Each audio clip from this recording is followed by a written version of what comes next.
In Saudi Arabia, it's really what really matters is the people you are connected with. Yes, so always stay open to whatever might happen, and be open to changes that you didn't expect. I'm a fan of Arab culture. It's like paradise. I see so many antiques and everything linked to Islamic culture I'm interested in. I know the alphabet. I can read, but no, I can understand sometimes the conversation. But yes, I wouldn't start talking now. I don't think so. I prefer not. Don't just follow what's working, what is making the buzz. No, dare to be different. Dare to propose something different. Even if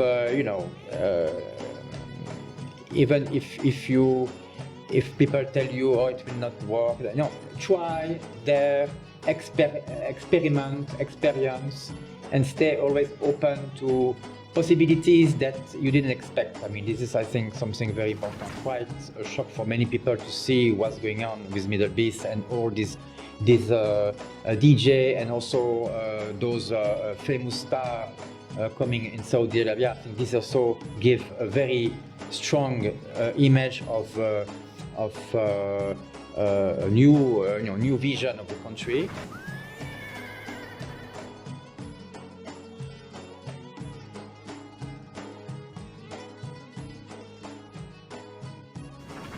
Marhaba Christophe, welcome. Thank you for joining us for the new episode of Rihla with Cécilia. My pleasure. Thank you for having me. So we will go through your journey here in Saudi Arabia. We will talk about art, culture, and different motivation that make you move here, and your reflection after spending some time here.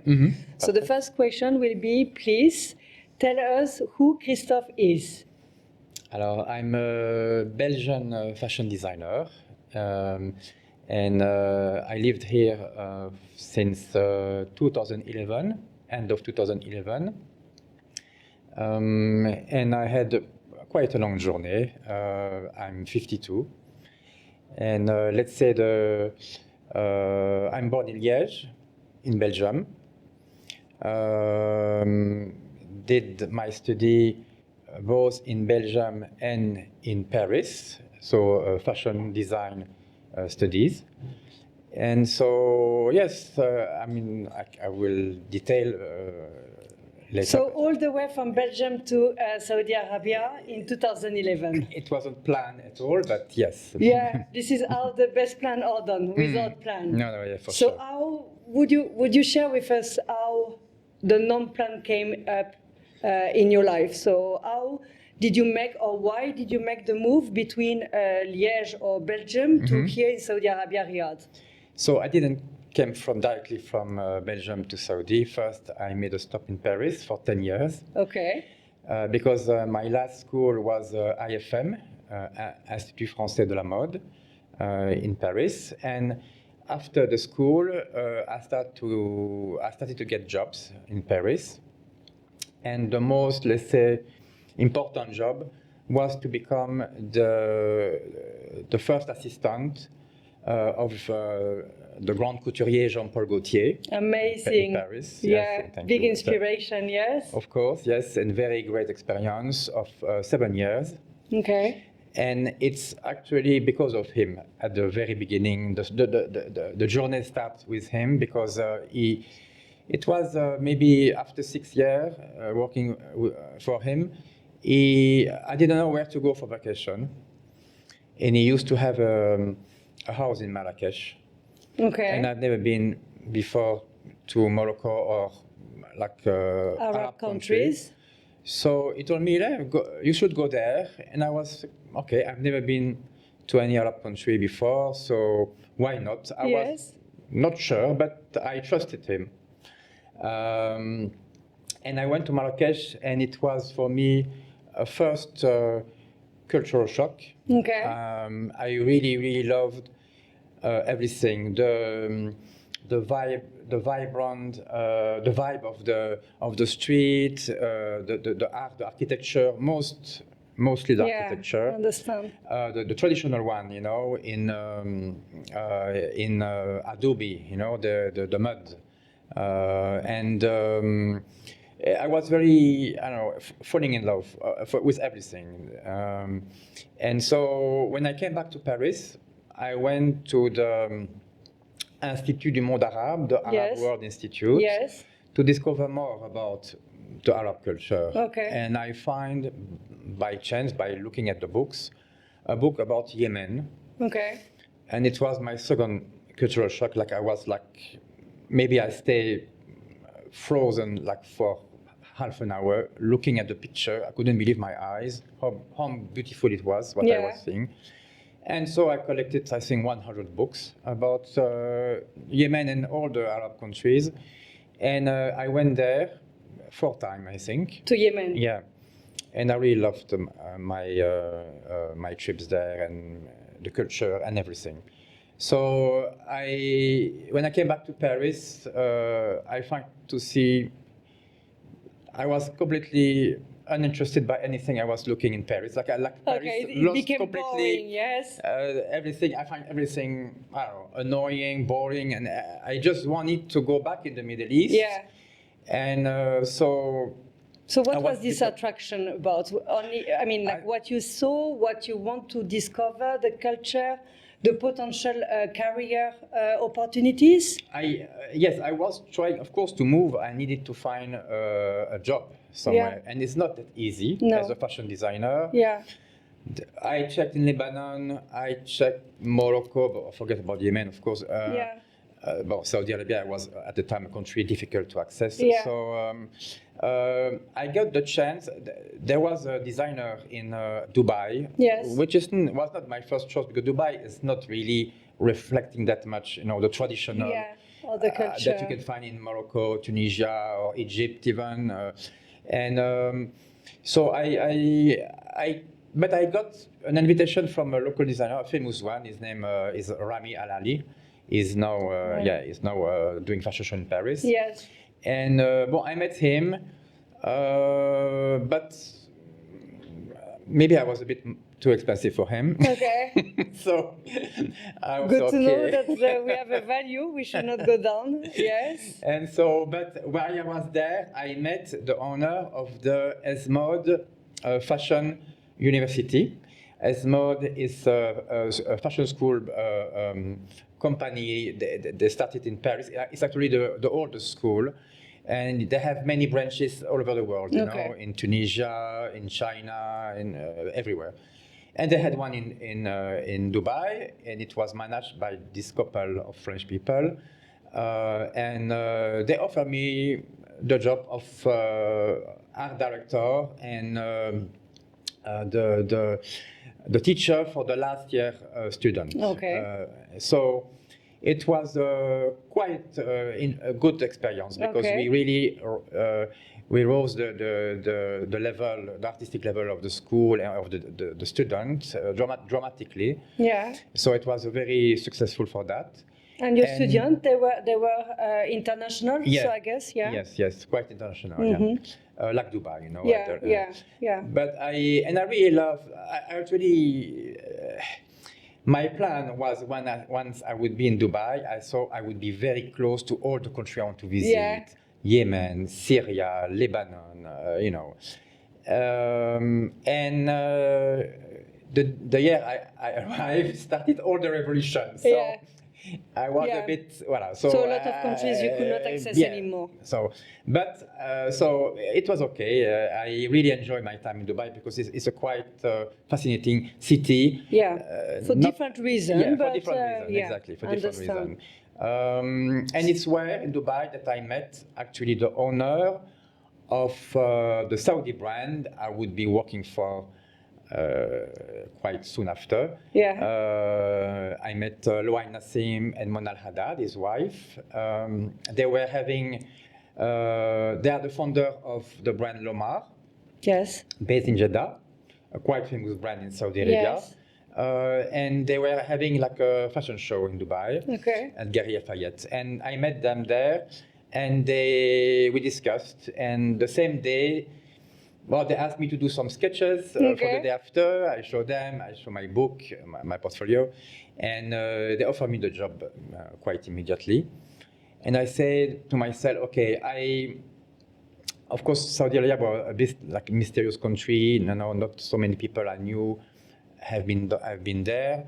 So I was thinking to myself, okay, it was to design Thob at the beginning, because Lomar was famous to do the traditional men's robe. Were you any involved in those designs before, or this is just the first time? No, not at all. No, and I was both a bit afraid to go, because I thought I would put myself in a very specific niche that might be difficult after for my career. I didn't know what, but also I was very excited because I knew I would become the first Western designer to do this kind of experience. Yes, and this probably happened once in a lifetime. So I say, let's do 6 months trial. Yeah. It will not hurt anything. Yeah, and it will be a good experience anyway. Because I wanted really also to visit Jeddah, Al Balad, the old city. Yeah. I had already booked about it. And I went to, I went there and I stayed 12 years. So, So obviously, it was not only, it was really like something I enjoyed to do. And an experience. It's not about only the design work. It's also a story about human relationship. The two owners of the brand, Loai and Mona, and all the employees, is really like a family, you know. And it was very pleasant to work there. It was so actually it's a very good transition when from Europe, a couple of stop over Dubai and things like this. But Dubai you stay only 1 year, and now we are almost 15 years here in Saudi Arabia. So what is the thing in Saudi Arabia that you didn't find anywhere else that make you think long term? So I think about the culture, about the Arab culture, of course the culture is much stronger, I would say, that what you can get in the Emirates. If I have to describe, especially at the time, because at the time it was not exactly like today, Saudi Arabia was a perfect middle between Yemen and Morocco, this very traditional way of living, and Dubai, that is more like modern and comfortable. And so Saudi Arabia was a bit in between in terms of lifestyle. So it was not in the extreme, So it was really, I think, good balance. Right? It was a good balance between modernity and deep traditional culture, and that but coming back to tradition, I mean, like back in 2011, the country must have been like. Did you feel any problem for your integration back then? Because from now 5 years here is changing drastically, but back in these years, was it difficult for a foreigner to have like this kind of lifestyle integration? Daily, but also at work? Did they take you? I mean, like as a foreigner, as an expert, so were you part of the thing, or how will you describe this? I think I was ready because again, if I wanted to live in Yemen, so just to let you know, if you are ready to to go there, then you are fine also. Yes.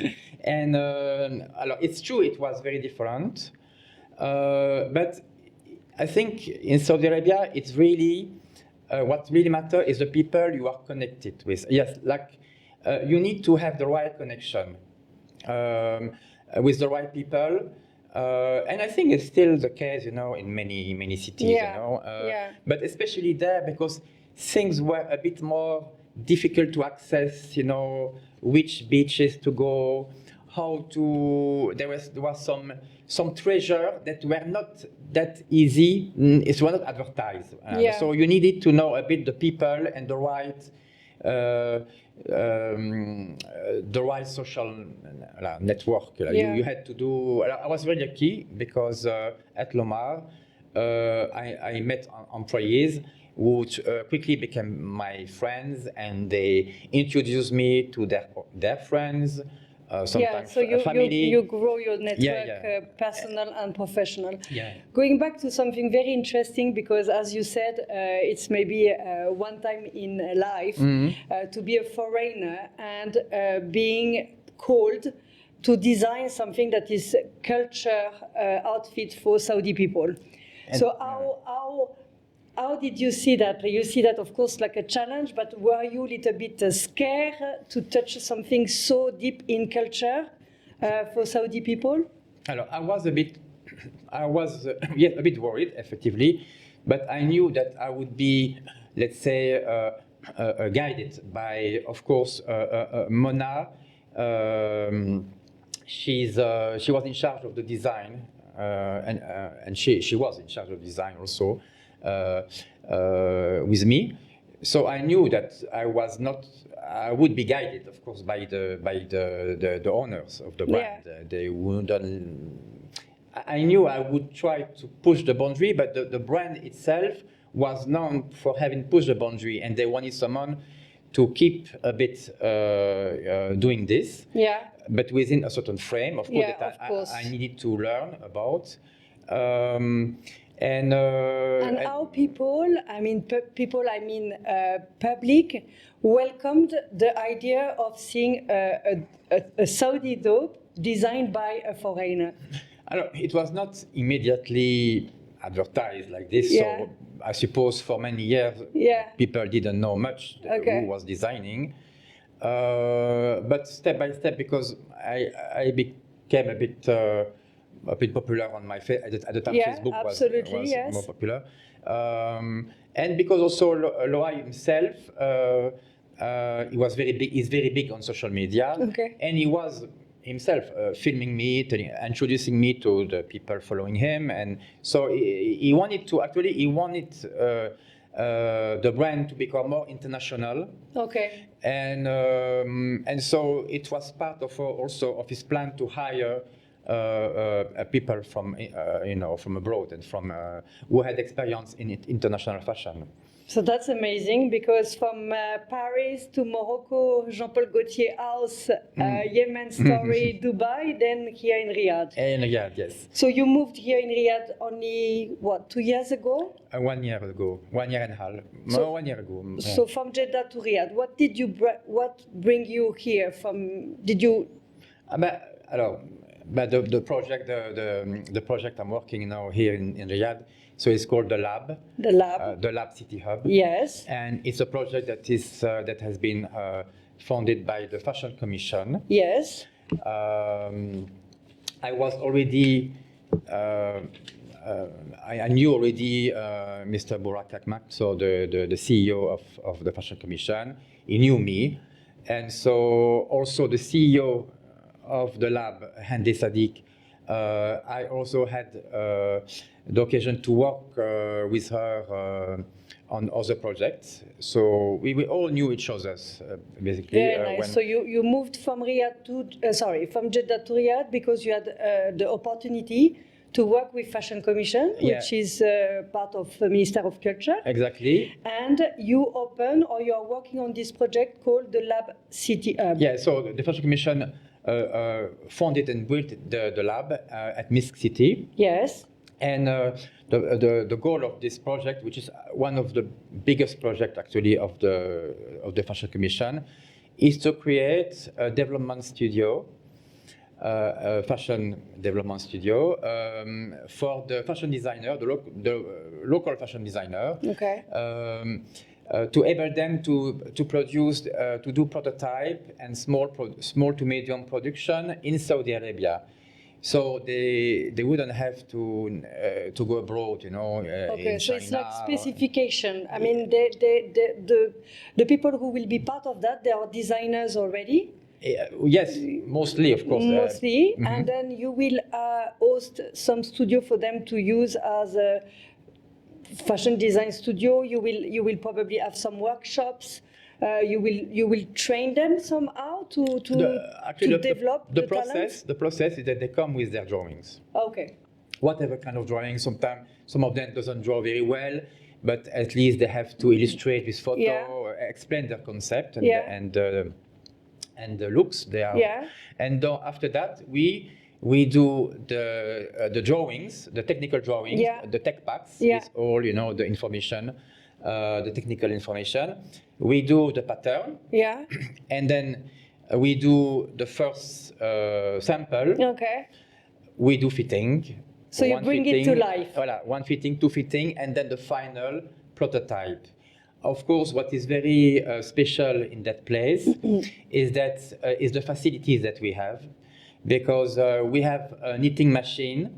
I think it's the only one in the kingdom. Okay. We have also two kinds of embroidery machine, and one also is a very high-tech one that is also only available in all the GCC here in Saudi. We have a digital printing machine for fabric. So top technology. Technology that is also the best, and I don't think you can find it anywhere else. Okay. At least in Saudi. Yeah. And of course a workshop with all the stitching room and a machine to cut the fabric that is also with mechanic, without it's digital, let's say, based on digital. And this is it open to everyone, or is it kind of membership, or you have to register for school year? Or? No, we welcome everyone. There is a membership system that englobes the whole package, the whole process from the drawing till the final prototype. So I can come with my draw, and from my draw we will have the dress. We don't have down the head. We welcome everybody. Okay. We do also B2B. Yes. So business to business. So we have also some. We did uniform for some cafe, like Camel Step, for example. Okay. We did the uniform. We design the uniform and we produce the uniform. We have many projects like this ongoing, so I cannot too much talk about it now. Yeah, of course. So what's the? I mean, so what's the goal for the Fashion Commission of Saudi Arabia to open such a space? Do they want to bring the Saudi design fashion level to the highest? To the more modernity? Do they want to bring the designer outside the borders of Saudi? So what kind of aim is behind this? I think the ultimate goal of the Fashion Commission is to create an ecosystem in fashion where you will have the school to learn fashion, to have a place once you went to school, and even while you are in school, a place to bring to life your design. Okay, so and to produce it, which is the lab, and also to have a coaching program they currently have that is called the 100 Saudi brand program, that is coaching on the period of 1 year the selected fashion brand. And they have the chance to go to Paris, to Milan, to showcase their collection, which is amazing. And the retail also, so they are trying to build an ecosystem where from the dreamer, the student to entrepreneur. To the entrepreneur. You train them to actually potentially have their own brand, making their own collection, and be part of some fashion show outside and inside Saudi Arabia. This is the ultimate goal. And of course, having the lab was something very key in this ecosystem, because this is where the magic happened, of course. Yeah, absolutely. That's amazing. That's amazing. And this happened now, potentially is part of the Vision 2030 because we can see that the Ministry of Culture in general is very, very, very active. Started from last year to the coming years. Fashion seems to be one of the highlights. We can see many events happening in UK, especially in Harrods, and we can see the representation of 100 brands in UK, and now it starts to be like a Saudi fashion. So, for example, also now we will have, I think, the second edition of Riyadh Fashion Week, or third, I'm not very sure, in October. What would be your thought on this one? What do you actually think? Do you think that it's taking the enough in the fashion international scene, or is too narrow and targeting, doing only the catwalk? Can it be something around this fashion week? Can it be maybe some workshop with the designers, with your lab? Is it any collaboration like this can be done? Actually, there is plan to have workshop at the lab. It's not yet implemented because we still have a lot of ongoing projects, but it is planned to have to do workshop. And also to do collaboration with other fashion school. We have the Institute of Marangoni that has been just opened recently. Also with the help of the Fashion Commission. But there is other school. There is Picasso. There is different other school in Princess Noula also have a fashion department. Amazing. And so we welcome everybody, but we will try to effectively collaborate with the schools to do some this kind of collaboration, workshop collaboration. For the Riyadh Fashion Week, of course, it started at quite very high level, to be honest. Yes. Professionally talking. Yes. Of course, it's a long process.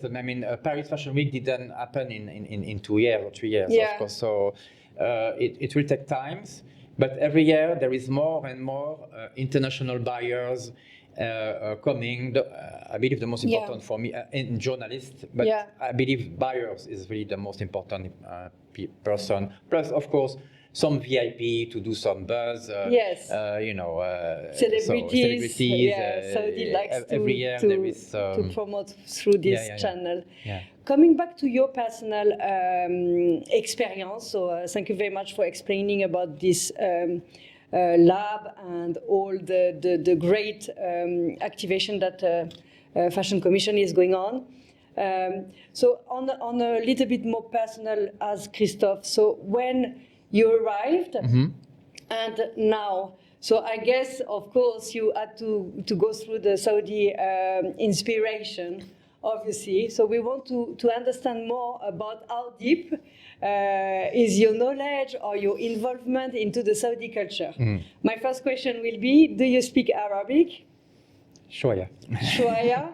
I think you speak Shwaya more than Shwaya, do you? I know the alphabet. I can read, but I can understand sometimes the conversation. But yes, I wouldn't start talking now. I don't think so. I prefer not. Okay. And so when we talk about integration, as I can see today, you are wearing the dope. So is it something that you wear daily? Yes. Yes. The first day I started to work at Lomar. Because I really liked this outfit, and since I was in Dubai, I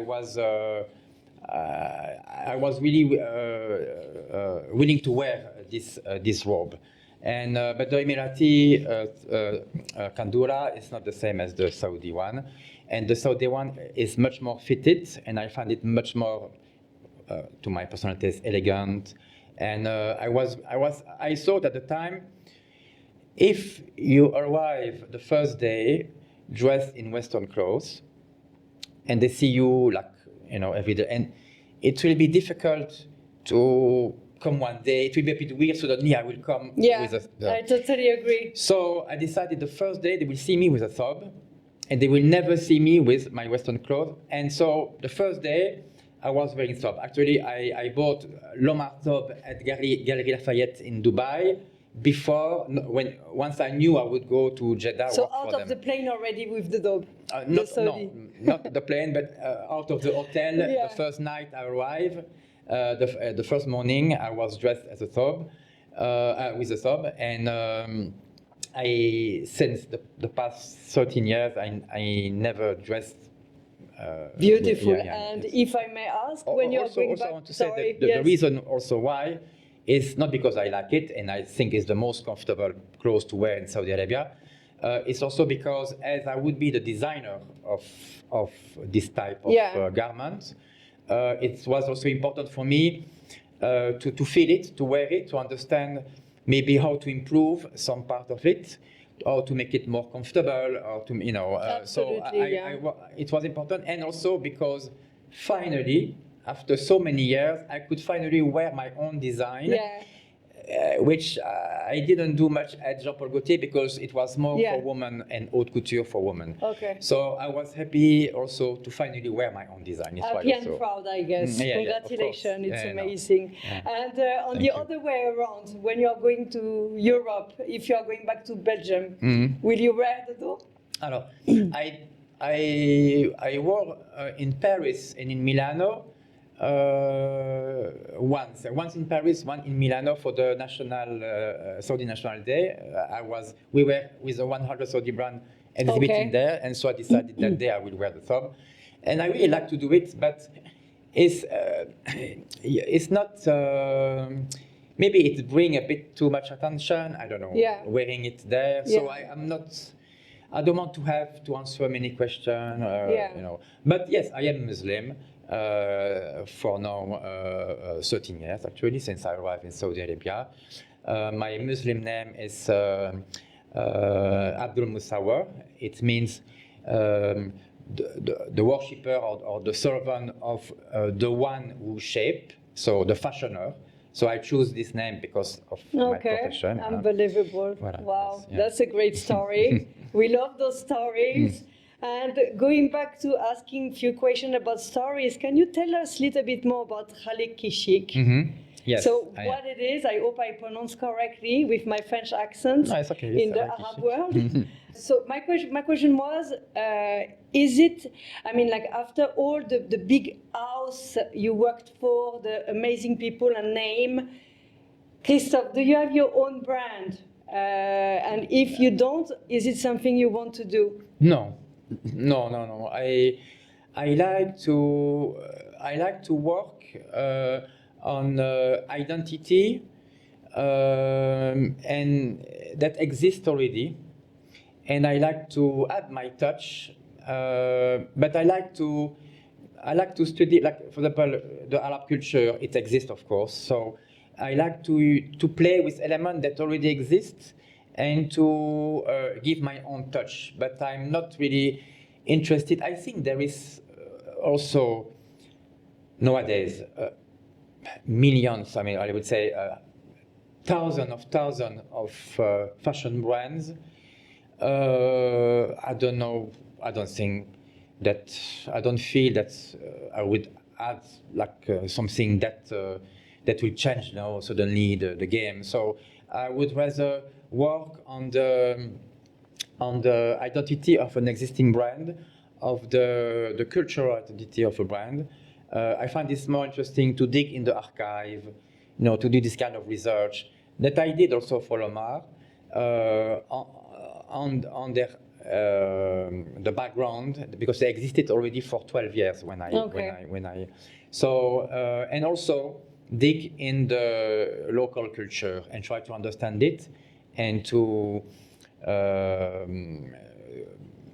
add a fashion twist, a modernity. Okay, so you are more into the special touch of an existing brand than your own brand. Yeah, very good. And all that with modernity, but close to tradition and so on. So if we are talking about cultural event here in Riyadh, is there anything that for you stand out? what kind of event are you interested in, especially when it's coming to art and culture? But, well, besides, of course, the most important for me is the Riyadh Fashion Week, obviously. But there is also other event linked to fashion. There is the Rihla Hub also, Yes. you know. So This is more or less at the same time, yeah? a few weeks after.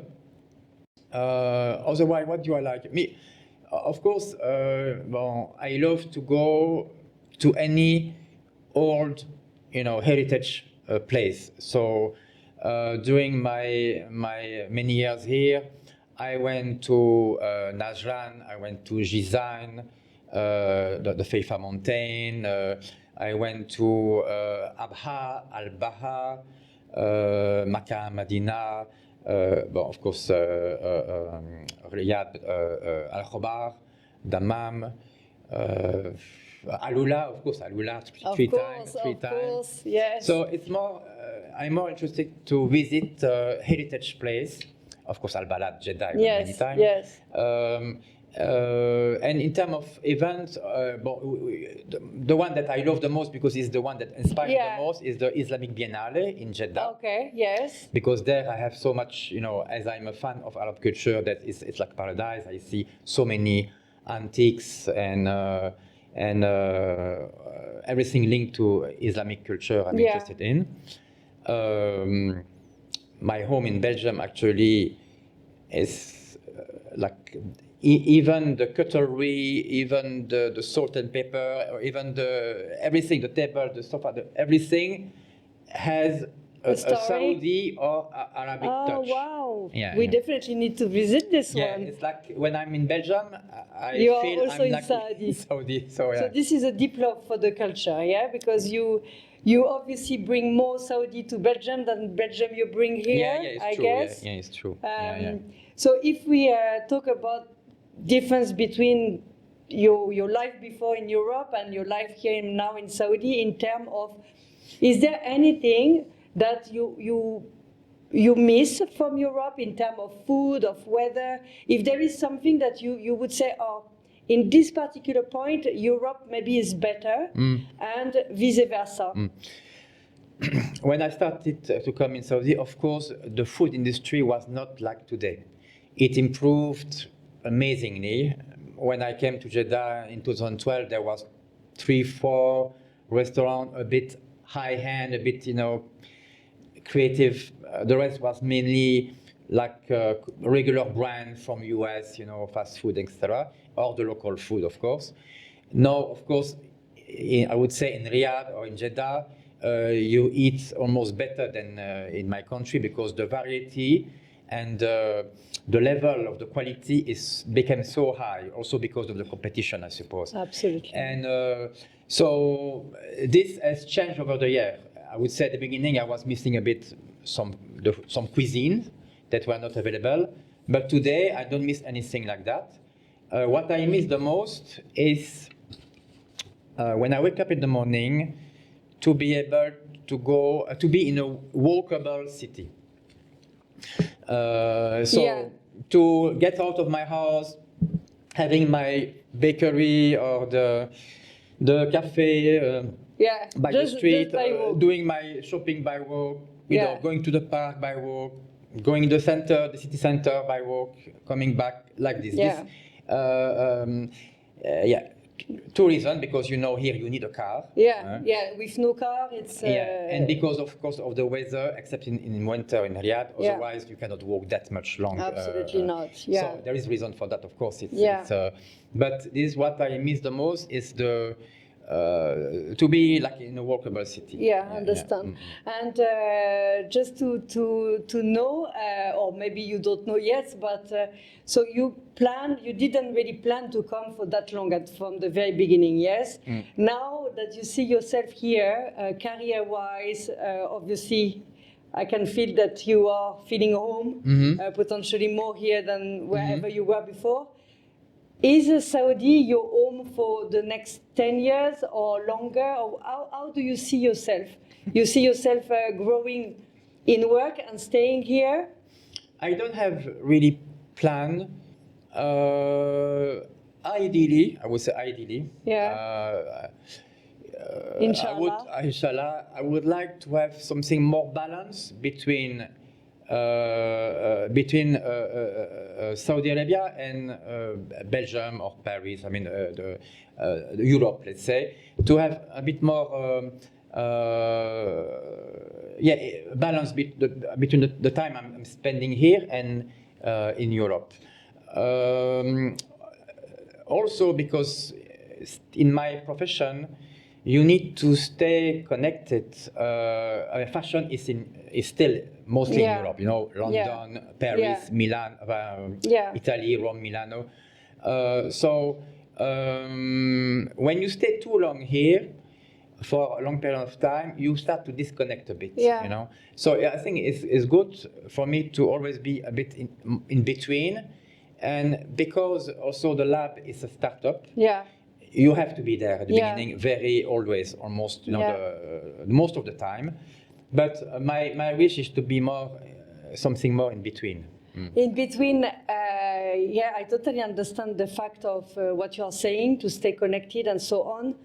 But don't you think that it's those two parts of the world are actually two different worlds? The mentality of people back in Europe, the mentality here, the lifestyle that we have here and potentially back home. Don't you think that it's very difficult to adjust between those two specific cultures, between Arab, Muslim, and European? Not for me, no. I always, as soon as I land, I switch completely to the, you know, to the vibe of the, because I know very well Europe, of course, and I know very well Saudi Arabia, and the different codes, the different lifestyle is something that actually I cannot really choose. The problem, I cannot, today, it will be very difficult for me to choose which one I would like to do, to choose for always. For now, it's good for me the way it is. As I say, I wish to go a bit more often in Europe. But I cannot really choose right now. I mean, it's a bit difficult. But of course, once we'll be retired, I don't know, you know, most likely I will come back maybe to Europe. I don't know. Actually, I cannot even say, because we never know. We never know. We go with the flow, especially for creative people. And Saudi Arabia is full of opportunities. So maybe I will live in Morocco. I don't know. You know, you never know. Back to the roots, maybe back to where everything started. Where it started, why not? What is the what is the people say mostly when you go to Europe, Belgium, like, oh, I am actually fashion designer in Saudi Arabia for the last 15 years. What is the most, I would say, common answer or comment that people do? So again, at the beginning, they were telling me, what are you doing there? You know, like really, like, you know, they didn't even know there is fashion. So now it's different, because, you know, the recent year, but the country did a quite impressive, advertising for the country. You had the famous people, you know, footballers, actors, who show the country in a different image. And so today I see there is more interest, and it's not as surprising for them, because they heard that a lot of things changed. They probably saw some clip from the Ministry of Tourism showing the country, the beauty of the country. Alula, they did an amazing job. So I believe now people are less surprised. Of course, still more surprised than saying I'm in Dubai, of course.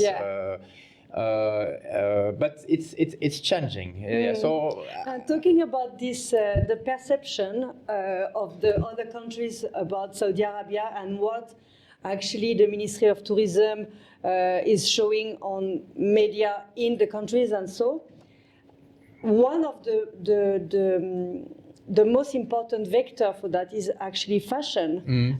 They go through fashion to show how the country is changing. This is because I think we have a little bit of same background talking about culture. if we talk about Saudi Arabia or Arab countries, in our country we will think black abaya, not very fashionable because there is only one kind of clothes. So what we can see now is when Saudi Arabia wants to demonstrate outside, they are talking a lot about the landscape with Alula and different things. Some event, international brands coming here, Riyadh Fashion Week, Fashion Week brand.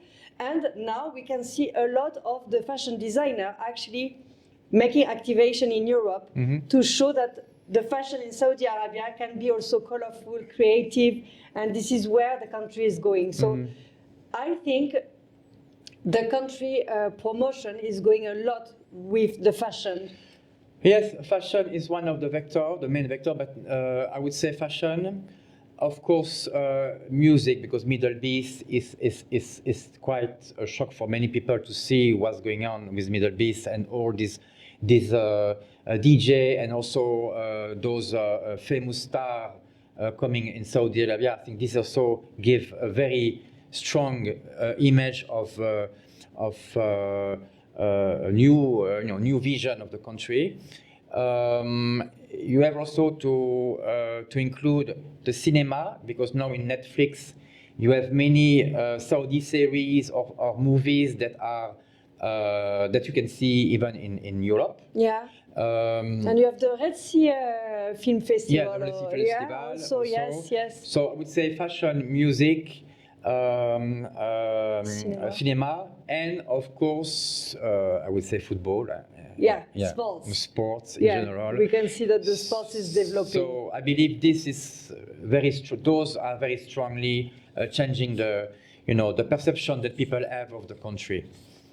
Amazing. So Christophe, I want to test a little bit about your entertainment knowledge when it's coming for something outside the fashion. You just mentioned about football industry, which is getting, of course, much bigger. Everybody knows now for years that Ronaldo is here. So do you have any interest, first of all, in football? If you have any, do you know the local most famous team or players? If we talk about Saudi football, what is coming to your mind? I have zero interest in football and car racing. Yeah. Okay. Voilà. Actually, I'm not at all a sport guy. Okay, not at all. So let's try the food. Yeah, the food. The food. Okay, so if you had to mention 3 Saudi dishes that they are famous and you are actually eating that you like.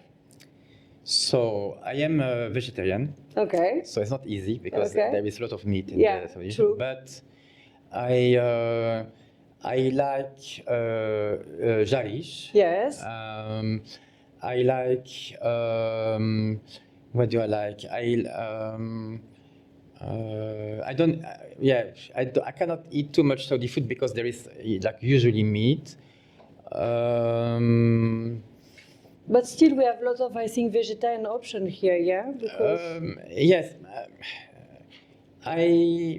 Sometimes I do some exception. I don't know if it's typically Saudi, but I like it's a pie. It's called ash bil laham. So it's a pie with mixing, I think, minced lamb and I don't know if it's spinach or coriander. It's a specific pie that I tried one day and I really liked it. Yeah. Otherwise, I love the date cake. Yes. Mushy date cake. Okay. Date cake. I love Arabic coffee. I love it. And date? It's your date, yeah. Not that much, but yes, I like to have 1 or 2 like this when I drink coffee, and I like yes. So you are more a food person. You are more a cultural person as well. So earlier you talked a little bit about music. So now we can see, as you mentioned, that I think the Music Commission is also having a hub in Talia Road, where they have a recording studio, They have some. Oh, they're making a lot of things, opera, Yeah, exactly. school for music, also in Jeddah. Yeah, of course they are. So do you think that the Saudi music or famous singers here can become like famous outside the borders? Yeah, some are already famous, but let's say in the Khaleej, in the Gulf countries and Arab world, let's say. Yeah, hopefully, I suppose they will try to do the same they have done with the fashion designer. They will do the same for the Saudi singer or DJ. I believe so. Yeah, like they did also for the movie. Yeah, because there is. Yeah, it's true. Yeah, it's true. Yeah. Actor and director that get rewarded in international festival. So yeah, I believe maybe one day at Tomorrowland in Belgium we will have a Saudi DJ. Who knows? Who knows? Yeah, that would be amazing. Big cultural shock. No, I'm sure it will happen. I mean, it's like a couple of years ago we would. You came very early stage of the change of Saudi Arabia. I came a little bit later after you, 5 years ago. So we can see that we are. I don't know your feedback, but we are extremely welcome here because the population is actually very proud of their own culture, very proud and want us to understand because the story of Saudi Arabia is very rich. But the people here, they love to tell us the story, to explain the thing. So that's why also the integration, I think, is very easy. I mean, very easy. It's not super easy like everywhere, but it's easier than somewhere else. It's definitely easier to many other Gulf countries. I think in Saudi Arabia, definitely in Jeddah, there is a long story of multicultural background because of the pilgrim coming to. So there is already there. But in general, in Saudi Arabia, I believe they don't have maybe the feeling. This is my own analysis. I mean about they don't have the feeling of being invaded like could have. In other countries, Emirates, where they are the minority. The country where, other Gulf countries where they are the minority in their country. I think it creates a kind conflicts. Of a will to stay together and to not mix too much because they are afraid maybe to lose a bit their identity. But the Saudi, no, they are still majority. And I think they are. And the youth is also very strong. Also, I think this is the power and the heartbeating of the country is the youth. They are motivated. They are full of powerness. Totally. And they are very happy. When I wear the top, I will never wear an Emirati kandura in Dubai because I think I would be. People will look at me very in a bad way. Because. Again, it's the only way that is left to them to recognize themselves. So who is who? Yeah, who is who? Yeah. But here, of course, they welcome anybody wearing the top. Yeah. I have the same feeling as you. Sometimes I wear the abaya, sometimes I don't. The same with the abaya, exactly. When you do, they love it. When you don't, they will not say anything or judge. Totally. Everything is in the eye, and I think the energy inside. Yes. So now.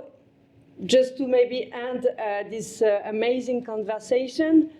So, from now, what if I want to know Christophe, besides his job and his life, what is the next years here for you? What is your goal with this project of the City Hub, with your involvement with Fashion Commission? What would you like and what you think that it's coming for you in this career? I would say that ideally to keep being, let's say, someone who is just helping the fashion in Saudi Arabia to grow, to improve, to expand. And if I can play a little role on it, I would be very happy. I think you're playing a bigger role than the little already. I'm trying my best, and I want to support the vision that Burak, the CEO of the fashion exhibition, has and is implemented very successfully. And if he want me somewhere else to continue, I will follow. I will. If he think that I should go there or there, I will. I want to be part of this this amazing, I would say, odyssey. Yeah. And my last question would be, Christophe, if you had an advice to give to the younger Christophe, or something that would have maybe helped or changed something in your life before coming to Saudi Arabia, what would be the advice you would give to the younger Christophe? I would say follow the sign. This is what I do since always. Just follow the signs. Be I yourself. believe, follow the sign, and this is my advice to anyone anyway. Is to in life to follow the sign. To not okay. You can have a goal, but look at what's happening during that journey. If you have a goal, see what's going on in the right and the left, because maybe it's not what is planned for you, So always stay open to whatever might happen, and be open to changes that you didn't expect. So I think Saudi is the best country for this year, because every day is an unexpected day. It is. Starting over. And also, I would say to all the designers, just dare, don't just follow what's working, what is making the buzz. No, dare to be different, dare to propose something different, even if